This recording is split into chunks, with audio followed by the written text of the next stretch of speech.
একটা দিনের ইতিহাস হয়তো একজন খুব বড় স্তরে একজন ব্যক্তি সারা জীবনের ইতিহাস একত্রিত করলেও সাহেবুল্লাহ একদিনের ইতিহাসে সমান হবে না। আল্লামা আলতাফ হোসেন আলী একজন বিশ্ববিখ্যাত কবি, ভারতীয় স্বাধীনতা আন্দোলনের আল্লামা ইকবালের পূর্বসূরি। উনি মুসাদ্দেক আলী একটি বিখ্যাত কাব্যগ্রন্থ, তার 2-3 লাইন কবিতা আমি বাংলা তর্জমা করছি। আমি প্রায় বলি সাহেবুল্লাহ প্রসঙ্গে আলোচনা শুরু হলে যে উল্টে দিতে যুগ জমানা চাই না অনেকজন, উল্টে দিতে যুগ জমানা চাই না অনেকজন, এক মানুষই আনতে পারে জাতির জাগরণ, এক মানুষই বিপদ কালে বাসায় কাঁপে দাঁড়ায়, রুদ্র দুনিয়া বাসায় যাহা দক্ষিণ দরিয়ায়, এমনি করে চলছে কোথায় রাত্রি দিন মান, একটা বাকি জানতে পারে হাজার বাকি যুগ আর জমানার গতি পাল্টে দেওয়ার জন্য আপনারা, আমি তো দক্ষিণ বাংলার সাগর পাড়ের মানুষ, আর বাংলাদেশের সর্বোত্তর পূর্ব প্রান্ত সিলেট খাসিয়াজারিয়া পাহাড়ের এলাকার সাহাবুল্লাহ রহমাতুল্লাহ আলাইহ। আমি আর কতটুকু লিখেছি তাই, আমি সাংবাদিক মানুষ, 30-40 বছর যাবৎ সংবাদপত্রের সাথে জড়িত। আমি স্বল্পতম সময় বিভিন্ন সময় দেখবার সুযোগ পেয়েছি। সবচেয়ে বেশি সুযোগ পেয়েছিলাম ইংল্যান্ড সফরকালে 1 মাস সাথে ছিলাম। প্রতিদিনই একদিনের যে যত লোক তার দোয়ার দ্বারা উপকৃত হয়েছে, একদিনে যত অসুস্থ মানুষ সুস্থ হয়েছে, একদিনে যত গুনাহগার মানুষ তওবা করে আল্লাহ বলা হয়েছে, একদিনে পবিত্র কোরআনের খিদমতে তার যে অবদান, একদিনে পবিত্র হাদিসের খিদমতে তার যে অবদান, একদিনে তার মানবতার খিদমতে বিশ্বব্যাপী তার যে অবদান, একটা দিনের ইতিহাসই একটা গ্রন্থ হতে পারে। সুবহানাল্লাহ। উল্টে দিতে যুগ জমানা চাই না অনেকজন, এক মানুষই আনতে পারে জাতির জাগরণ। সত্যিকার ভাবে যে একজন মানুষ একটি জাতির মধ্যে, দুনিয়ার মধ্যে নব জাগরণের সৃষ্টি করেছেন, যে একজন মানুষকে রাসূলের সমগ্র দুনিয়াব্যাপী সায়াত সৃষ্টি করেছেন, যে একজন মানুষ দার্সে কোরআনের লক্ষ লক্ষ জায়গায় তালিমে কোরআন ব্যবস্থা করেছেন, যে একজন মানুষ হাদিসে রাসূলের সারা দুনিয়াব্যাপী আয়োজন করেছেন। এমনকি আমার এই ঝিনাইদহ এলাকায় ছাত্রদের সাথে সম্পর্কিত মানুষ যারা মানবতার জন্য একদিনে 4-5 কোটি টাকা তারা দক্ষিণ বাংলায় খরচ করেছে। সুবহানাল্লাহ। তার যে অবদানের কথা আমাদের বর্ণনা করার জায়গার জন্য আল্লাহ ভালো এই কবিতায় মনে করে যে উল্টে দিতে যুগ জমানা চাই না অনেকজন। তিনি যদি আসতেন হয়তো সহি আকীদা আমরা অনেকেই পেতাম। তিনি যদি আসতেন হয়তো রাসূলের এই জোয়ার এই প্লাবন বিশ্বব্যাপী হইত না।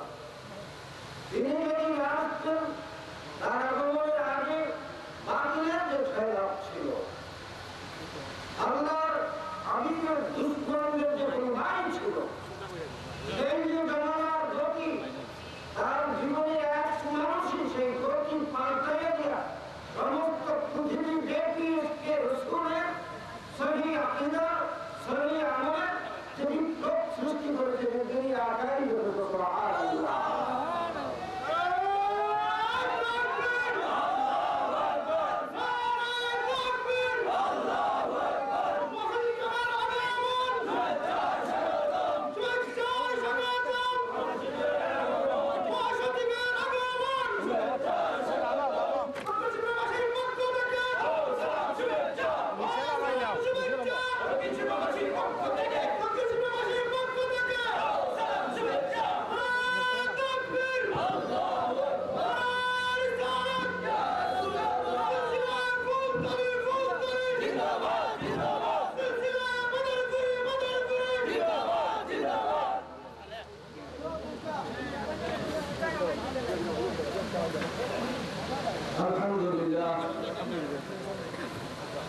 সাহেবুল্লাহ লক্ষ্যে বিভাগ হলিদার টুকরামায়ণ মণি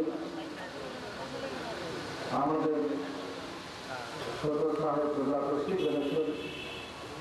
আমি আলোচনা করছিলাম, আমরা হারির কথা বলতেছিলাম যে যুগ আর জমানার গতি যেভাবে ছিল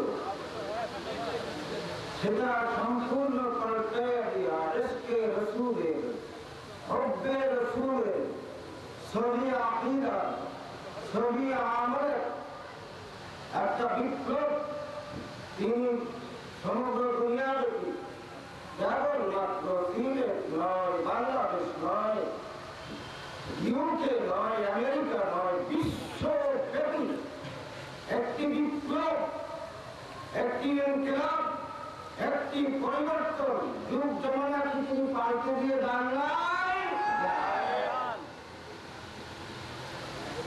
একটা বাতি জ্বলতে পারে হাজার বাতির প্রাণ। সত্যকার ভাবে আমরা হযরত সাহেব আব্দুল করিম রহমাতুল্লাহ আলাইহির জীবনী যদি আমরা আলোচনা করি তাহলে বাস্তব উন্নতি খালি হাজার বাতি নয়, এক বাতি লক্ষ লক্ষ বাতি, এক বাতি সারা দুনিয়াব্যাপী লক্ষ লক্ষ প্রাণের নূরের বাতি তিনি জ্বালিয়ে দিয়ে জানবেন। আমি চারটা আর তিনটা ছয়টা 10টা পয়েন্টে সংক্ষিপ্ত আলোচনা করতে চাই। আমি আগে বলেছি যে তার 24 ঘন্টার জীবন প্রতিদিন আকার ইতিহাস, প্রতিদিনের উপরে জীবনের উপরে এক বই হতে পারে। আশিকে রাসূল, তার ভিতরে ইশকে রাসূল দেখবেন, মুহাদ্দিসিনে কিরাম তার ভিতরে হাদিসের বিশারদ দেখবেন, মুফাসসিরিনে কিরাম যদি ওই দৃষ্টিতে তাকান তার ভিতরে তাফসীরের খাজিনা দেখবেন। আধ্যাত্মিক প্রচার যারা মধ্যে অবস্থান করেন তার অবস্থান সেইখানে তাকে দেখবেন। মানবতার সেবার দৃষ্টিতে যারা দেখবেন তারা মানবতার সেবায় তার অবদান বিশ্বব্যাপী দেখতে পাবেন। একজন মানুষ হিসাবে ওলিয়াল্লাহ হিসাবে নয়,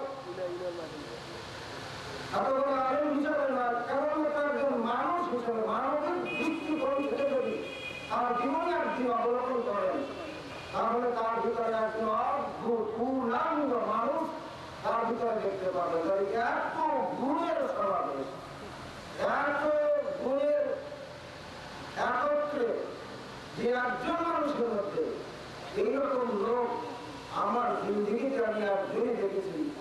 এজন্য আমি নিজেকে ধন্য মনে করি, গৌরবান্বিত মনে করি।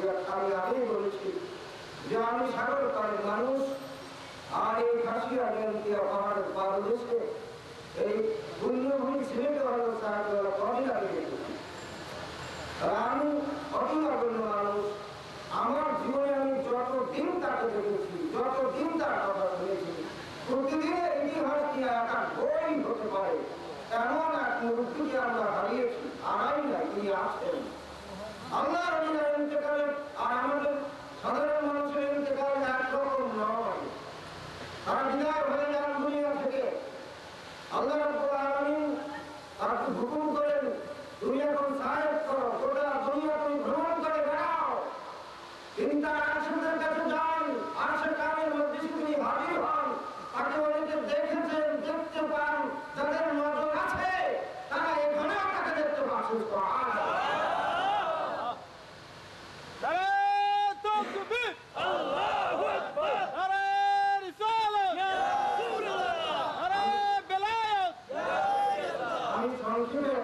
আলোচনা সংক্ষিপ্ত করার জন্য কেবলমাত্র 10টা পয়েন্ট নিয়ে আমি কথা বলব।